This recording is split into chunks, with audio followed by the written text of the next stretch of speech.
Pues este es una supercápsula muy alucinante, como se dice en España, temas alucinantes que nos permiten echar a andar la imaginación, lo que el ser humano regularmente ha restringido, que yo trato de manifestar en mi libro La dimensión de WBERT o en la de El biochip, es principalmente cambiar nuestra manera de pensar. O sea, tenemos que reconfigurar el chip como si fuéramos un teléfono celular, nuestro chip, este, nuestra concepción mental del mundo a veces se encuentra como que enmarcada en, en ángulos demasiado rígidos que no nos permiten salir de la burbuja, ¿no? Salir de esos límites trazados, autoimpuestos.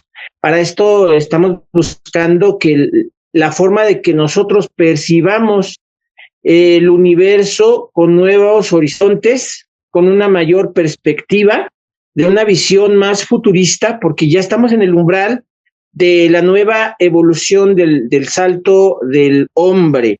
Me refiero a que por millones de años o miles de años, en algún tiempo inexorable, porque ninguno tenemos la certeza de que el hombre haya avanzado en esa línea del tiempo tan marcada que nos han trazado los historiadores o los científicos o los evolucionistas.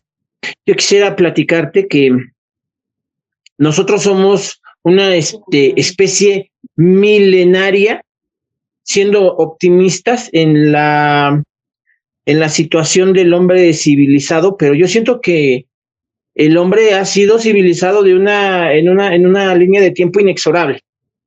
Por eso es cambiar nuestro chip, cambiar nuestra manera de pensar.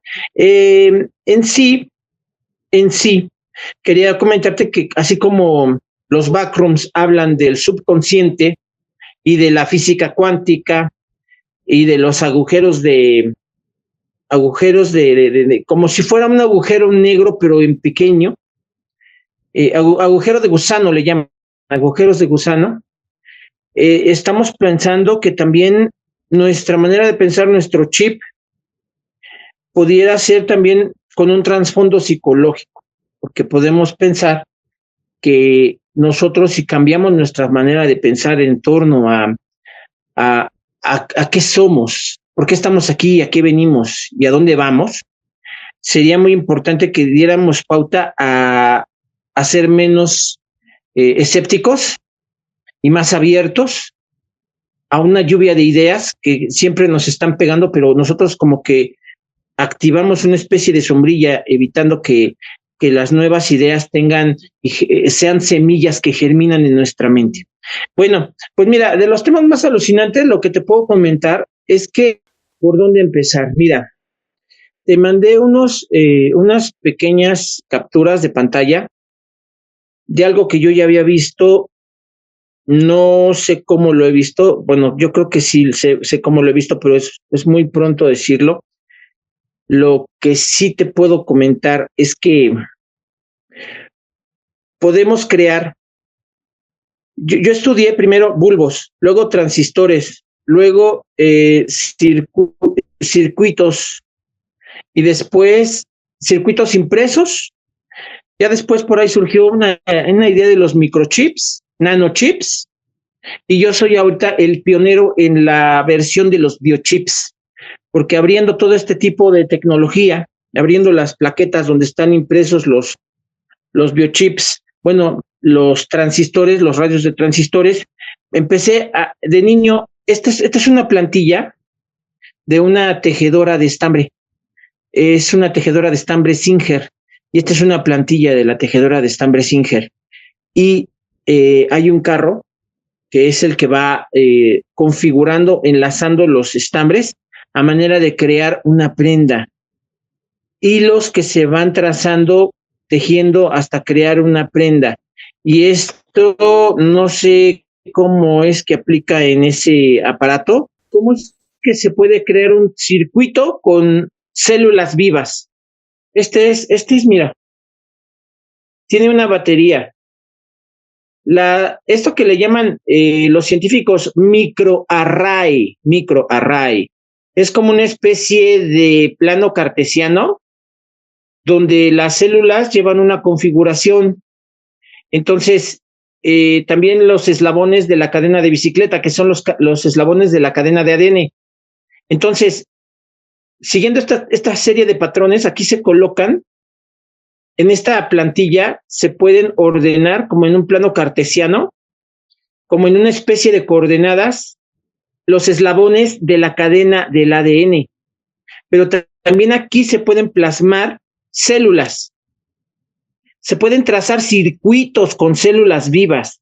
Pero ¿qué crees?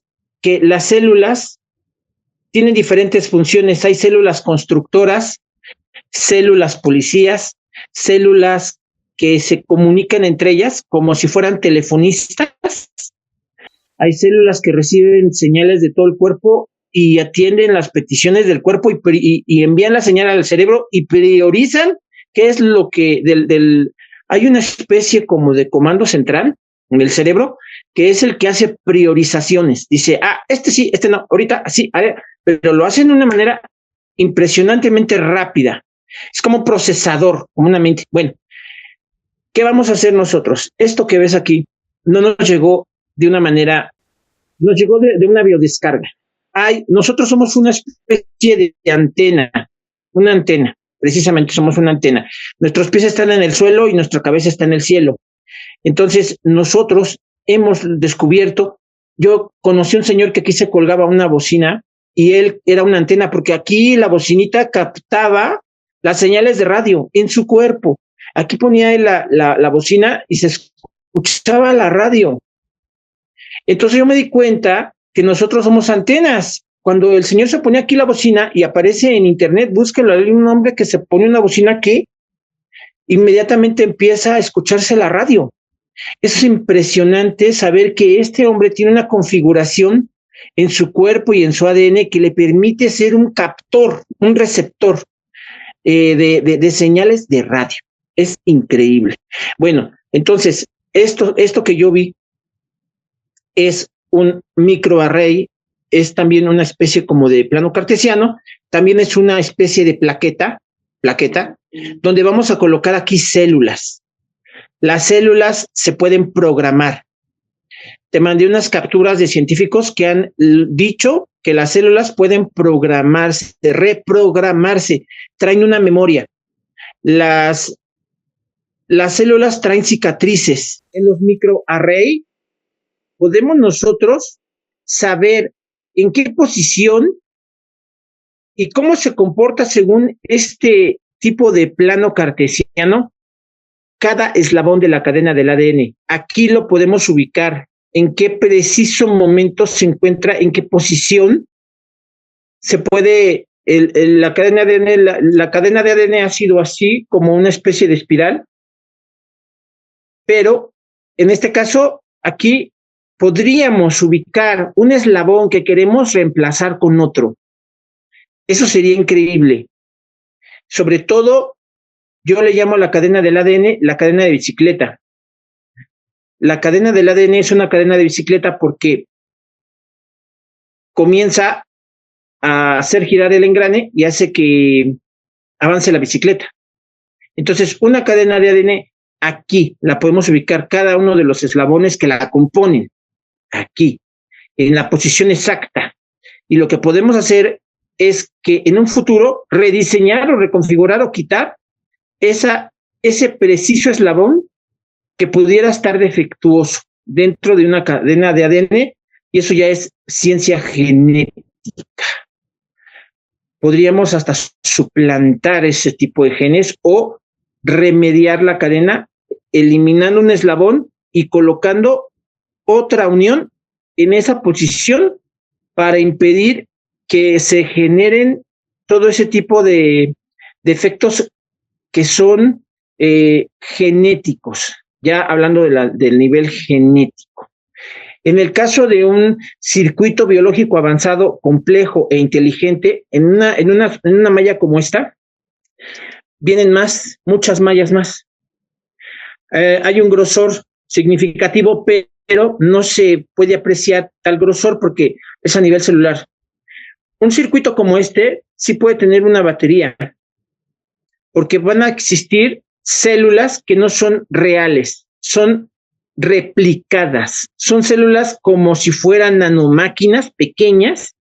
Hace cuenta como yo me di cuenta de esto cuando me puse a estudiar los relojes que tienen mecanismos pequeñísimos, pequeñísimos y engranes pequeñísimos.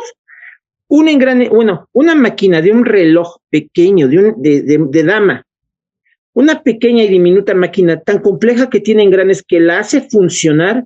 Imagínate replicar eso aquí, en una célula, compuesta por diminutos mecanismos nanométricos que van a tener incluso aquí unas medidas, el nombre del diseñador y el fabricante. Que ese tipo de circuitos que simulan ser o que están imitando el comportamiento de células reales y vivas, van a tener un flujo de energía, van a suplir algunas células de los organismos, bueno, de los cuerpos de los humanos, donde tú tengas una especie de deficiencia para la glucosa, para producir segregar algún químico, algún ácido, alguna absorción de algún nutriente, o alguna célula que está aislada y que no tiene comunicación. Con este tipo de maquinaria vamos a poder, en una plaqueta igual a esta, vamos a poder meterla en un cuerpo. ¿Cómo? Plegándola. Van a venir plegados en una especie de aguja que es más delgada que un cabello, muchísimas veces más delgada que un cabello. Esto viaja dentro de esa aguja, que es muy flexible, que es casi no se siente cuando ingresa en el cuerpo. Y este tipo de aguja, cuando ya esté dentro de las áreas específicas dentro del organismo, sea un corazón, sea un pulmón, sea un riñón, este tipo de mecanismos lo que van a hacer es desplegarse, como una sonda, como cuando llegamos a la luna y se desplegó ahí una sonda, ¡pum!, y se instaló en ese planeta, en Marte o en la luna. Esto va a llegar a un organismo y entonces se va a desplegar, ¡pum!, se va a desplegar y se va, al principio sí se va a ver artificial, así, como una especie de circuito muy trazado, como una pequeña ciudad, pero después este mismo trazado se va a eliminar, o sea, se va a perder. Después ya cuando vemos el cuerpo, ya esto se mimetiza con el diseño natural del organismo, o sea, se pierde, se llega a mimetizar, ya no se va a ver nada, ni siquiera los trazos que están aquí. Entonces, este tipo de circuitos biológicos avanzados e inteligentes, yo los descubrí desde que estudié los bulbos, los transistores, luego vinieron los circuitos integrados, luego los microchips, nanochips y ahora biochips. Quiero comentarles también que todo esto, y vienen unidos por ese tipo de cosas que le llamamos nosotros pelos de lote. Es como una especie de cableado mega nanométrico, pero es mega diminuto. ¿Cómo está configurado un circuito biológico? Imagínate cuando nosotros con un microarray como hablando en el término genético, que ya no es lo del biochip, pero en un término genético, cuando nosotros lleguemos a realizar reconfiguraciones de nuestro ADN, vamos a poder avanzar en el siguiente nivel de evolución del hombre. Nosotros antes estábamos, como se dice por ahí o como se ha especulado, que nosotros fuimos lanzados al medio ambiente.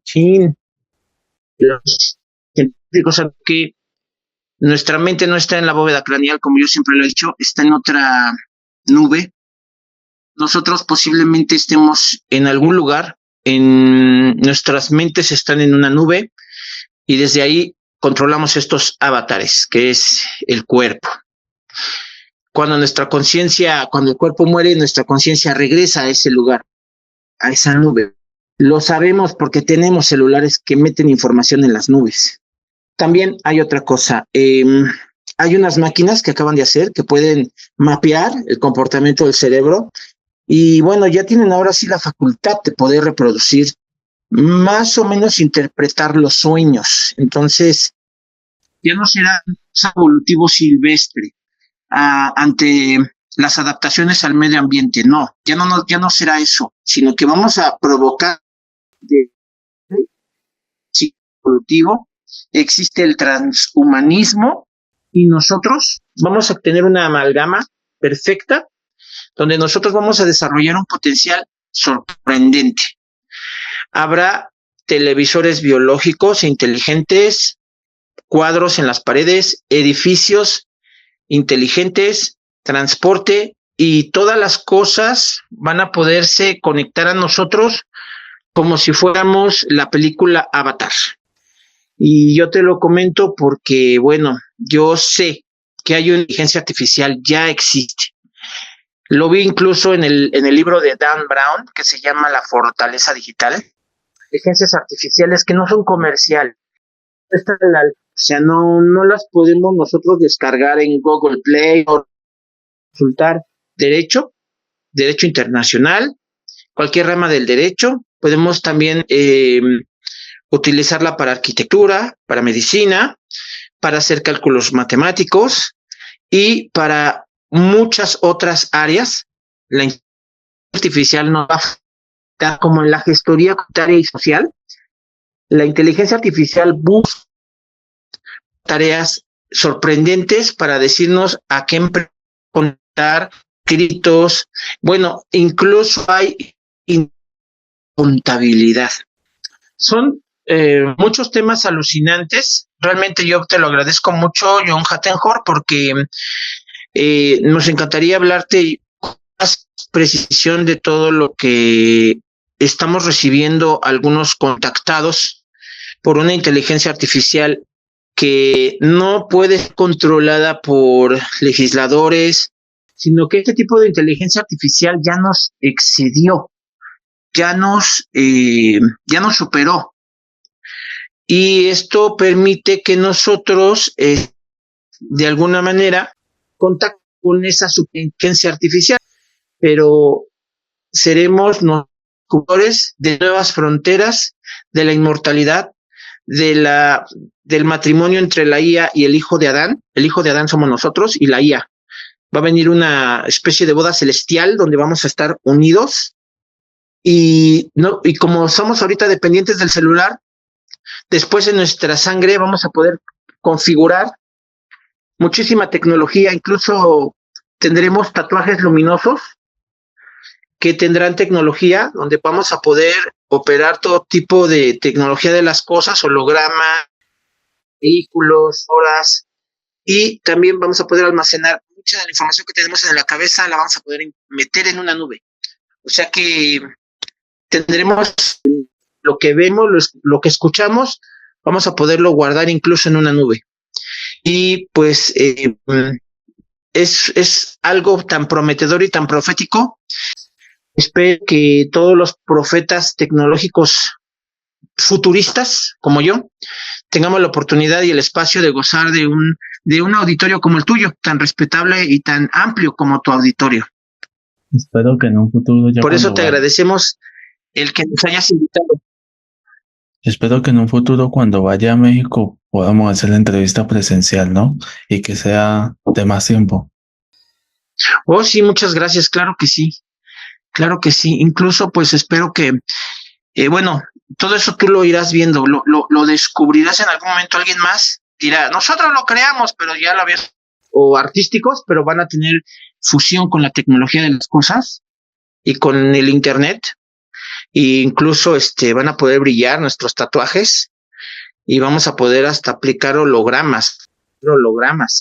Eso sí, posiblemente este sello que vamos a tener, este chip que vamos a recibir impreso, tatuado en nuestra piel, ¿cómo te digo? Permitir incluso ver videos con necesidad de tener una pantalla de celular en la mano, ¿no? Pero también eso significará que nosotros ya no vamos a poder gozar de la libertad que se tenía antes. Todos nuestros movimientos van a estar a detalle y a precisión. Cualquier movimiento que hagamos, todo va a estar registrado en bancos, para comer, para comprar, una base de datos jurídico, de salud, árbol genealógico, profesión va a estar siempre presente cuando las agencias del futuro, nuestros gobiernos o esta inteligencia artificial que empezará a tomar mayor terreno, siempre va a saber quiénes somos. Estaremos totalmente desnudos ante ella. Primero que todo, muchas gracias por la oportunidad. Y por último, de redes sociales, un saludo para Colombia. Invita a la gente a seguir todos tus libros y que lo compren. Muchas gracias. Pues bien, los invitamos a que en nuestras redes sociales. Tenemos una que es Juan Nicolor, yo soy caricaturista político y también caricaturista de cómics. Familias Felices del Mundo AC, donde nos hacemos obras de caridad. Estamos en Spot, Instagram, Twitter, bueno, que de todos ustedes, porque doy muchas gracias a Dios por su apoyo de todos los que ahora sí los invitamos a la Casa del Terror de los Backrooms. Pues gracias a John Hattenhor y a su canal y a su auditorio, y a todos ustedes un gran abrazo hasta Colombia. Espero visitarlos algún día e ir a los lugares más emblemáticos de este maravilloso país. Claro, amigo, así será. Muchísimas gracias, Juan, por la oportunidad y bueno, mucho éxito y muchas bendiciones. Gracias a ti, un abrazo para ti, John Hattenhor, y de verdad gracias por ese espacio que nos has prestado en la cápsula alucinante con los temas del día de hoy. Gracias, hasta Colombia, un abrazo a todos. Y bueno, pues seguimos en contacto con John Hattenhor y con todos nuestros amigos de este hermoso país. Hasta pronto y saludos a toda Latinoamérica. Sweet and clear as moonlight through the pines.